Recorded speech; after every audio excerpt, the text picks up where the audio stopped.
Jasad Ibu Marsinah diketahui publik tergeletak di sebuah gubuk berdinding terbuka di pinggir sawah dekat hutan jati di Dusun Jegong, Desa Wilangan, Kabupaten Nganjuk. Lebih 100 km dari pondokannya di pemukiman buruh Desa Siring, Porong, tak pernah diketahui dengan pasti siapa yang meletakkan mayatnya, siapa yang kebetulan menemukannya pertama kali, dan kapan. Sabtu 8 Mei 1993 atau keesokan hari Minggunya ia terbunuh. Seperti juga tak pernah terungkap melalui cara apapun. Liputan pers, pencarian fakta, penyidikan polisi, bahkan para dukun maupun pengadilan.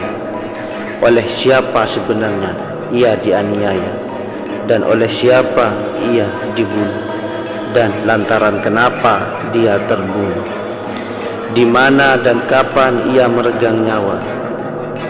Apakah Rabu malam 5 Mei 1993 atau beberapa hari sesudahnya? Kita semua cuma bisa berspekulasi dan menduga-duga. Kita memang bisa mereka-reka motif pembunuhan dan menafsirkan kesimpulannya sendiri, tapi kita tak mampu mengungkap fakta-faktanya.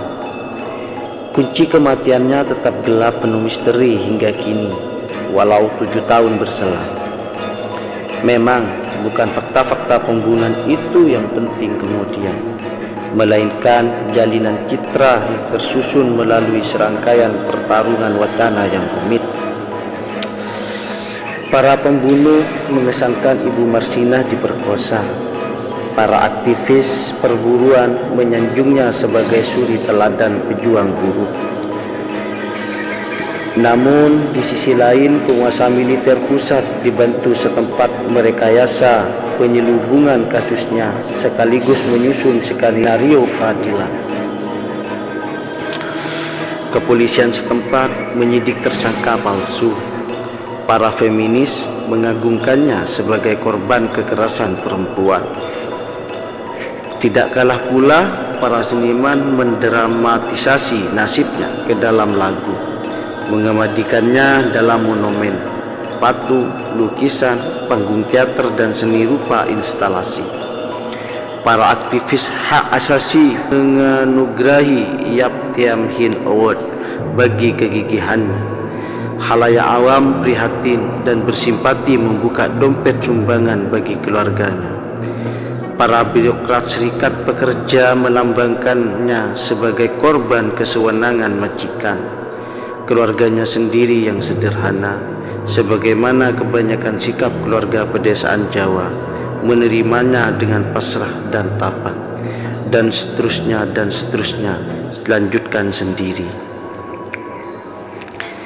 Marsinah tipikal buruh perempuan desa yang mengkota tapi terpinggirkan.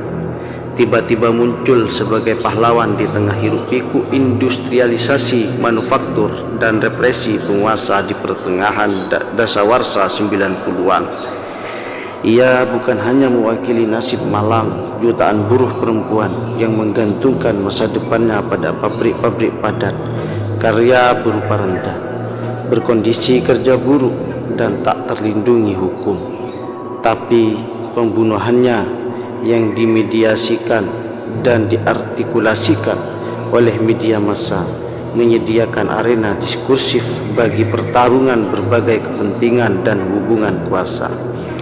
Buruh-buruh, pengusaha, serikat buruh, lembaga swadaya masyarakat, birokrasi militer, kepolisian, dan sistem peradilan. Marsinah anak kedua dari 3 bersaudara yang semuanya perempuan.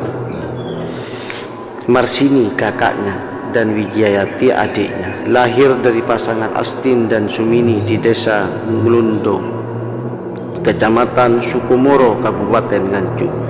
Ibunya meninggal saat ia berusia 3 tahun dan adiknya Wijayati berumur 40 hari. Ayahnya kemudian menikah lagi dengan Sarini, perempuan dari desa lain. Sejak itulah Marsinah kecil diasuh neneknya, Pak Erah, yang tinggal bersama paman dan bibinya, pasangan Suraji Sining. Tak ada yang istimewa dari masa kecil Marsina, namun dewasanya dia mencari nasib kehidupannya, mencoba menjadi buruh. Namun takdir memberikan yang pahit kepada Marsina. Ia terbunuh, yang sampai sekarang pun kasusnya tak pernah terungkap.